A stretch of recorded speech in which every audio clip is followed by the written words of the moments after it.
С микрофона, да.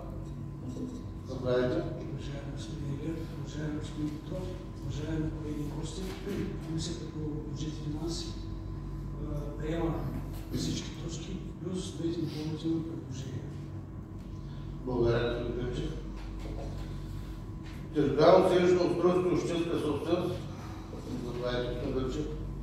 Комисията по естество приема точно така, както и всичко останали точки, плюс допълнителни предложения. Благодаря.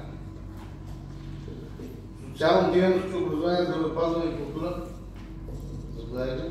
Комисията приема точката от дневния ред, включително и тези допълнителни предложения, които бяха разгледани. Благодаря, господин Пепчев. Селско стопанство, води или опазване на околната среда. Заповядайте, господин Пепчев. Приема точка от дневния ред, както и всички останали до точка 11 включително. Благодаря. Евроинтеграция, връзки с гражданското общество. Заповядайте, господин. Приема точка, както и всички останали в дневния ред. Благодаря. Законност и обществен ред. Заповядайте. Уважаеми господин председател, за заседанието на Комисията по законност и обществен ред присъстваха 4 членове. Всички точки бяха приети с изключение на точка 12, 19 и 20, които не събраха необходимия кворум.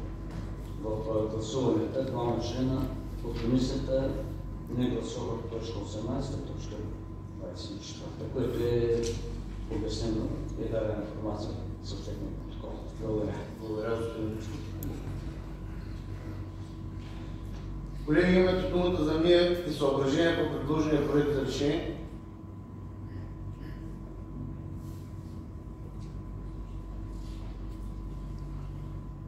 Не виждам. Сега ще видим системата на работи.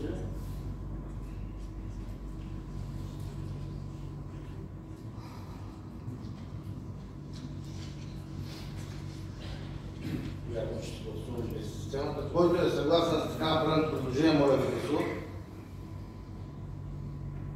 Въздържали се, против няма, с 17 гласа за, 0 против, 0 въздържали се, проект решението по точка 1 става наше решение. Втора точка от дневния ред.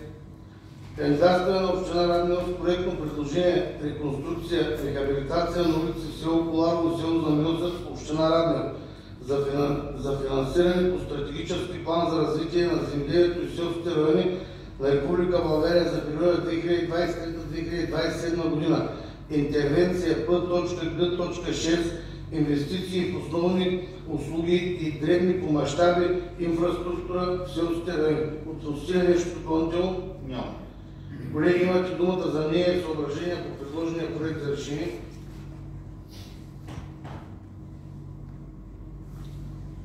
Не виждам. Който е съгласен с така направеното предложение, моля да гласува. Въздържали се? Против няма, 17 гласа за, 0 против, 0 въздържали се. Проект решението по точка 2 става наше решение. Трета точка от дневния ред. Кандидатстване на община Раднево с проектно предложение реконструкция и рехабилитация на участък от общински път СЛВ 1044 в село Ковачево, община Раднево за финансиране по стратегически план за развитие на земеделието и селските райони на Република България за периода 2023-2027 година. Интервенция П.Г.6 инвестиции в основни услуги и дребни по мащаб инфраструктура в селските райони. От вносителя нещо допълнително? Няма. Колеги, имате думата за мнение и съображения по предложения проект за решение. Не виждам. Който е съгласен с така предложения проект за решение, моля да гласува. 17 гласа за, 0 против, 0 въздържали се. Проект решението по точка 3 става наше решение. Четвърта точка от дневния ред. Кандидатстване на община Раднево с проектно предложение реконструкция и рехабилитация на улици в село Сърнево, община Раднево за финансиране по стратегически план за развитие на земеделието и селските райони на Република България за периода 2023-2027 година. Интервенция П.Г.6 инвестиции в основни услуги и дребни по мащаби инфраструктура в селските райони. От вносителя нещо допълнително? Няма. Колеги, точката е идентична, като втора точка имаше на комисии питани, всички получихме, предполагам сте видяли отговори на администрацията. Имате думата за нея съображения по предложения проект за решение.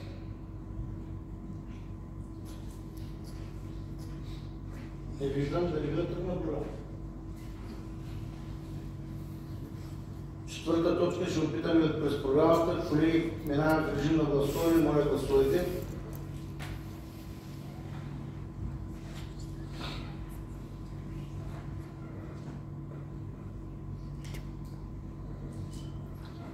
Гласували 17 човека, за 17 човека, против и въздържали се няма. Проекто решението по точка 4 става наше решение.